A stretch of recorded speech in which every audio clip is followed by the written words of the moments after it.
Hey there, fellow crochet enthusiasts. I'm Kristin, and I have some really exciting news to share with you today. Are you ready for an adventure? Because we're about to embark on a Mystery Crochet Along.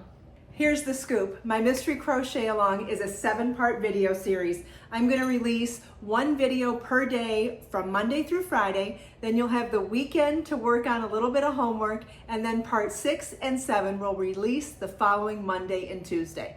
We're going to create a beautiful beginner-friendly project from start to finish, step by step, together. Each video will guide you through a different section of the project. Now, I know you have some questions, so let's dive right in.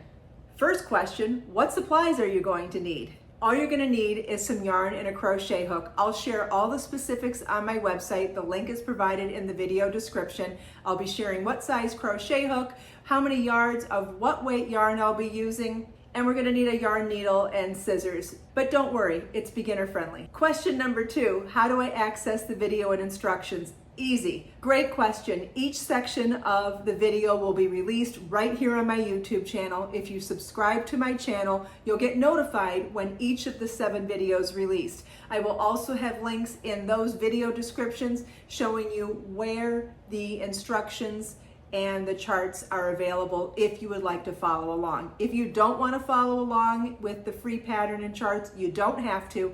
Everything's included in the videos as well. Question 3. What if I'm a beginner? No worries at all. This Mystery Crochet Along, or MCAL, is beginner friendly. Everything you're going to need to know is included in the videos, and I have supplemental tutorials if you need extra brushing up on any of the simple stitches we're using. We're going to be using chain, slip stitch, single crochet, and double crochet. That's it. How about a couple of hints now? Okay, hint number 1. It's something you use. You can use it inside the house and you can use it outside the house, but you do not wear it. Hint number 2, you'll get to play with some lovely textures and stitches that are both relaxing and fun to crochet. Are you excited? Because I sure am. The finished project is right outside the camera, and man, do I wish I could show you right now, but I'm going to refrain and you'll get to see it at the end. Please join me for this 7-part video series, and let's create something beautiful together. I can't wait to start this journey with you. Let us make time to create, share, and inspire today and every day. I'll see you in the next video.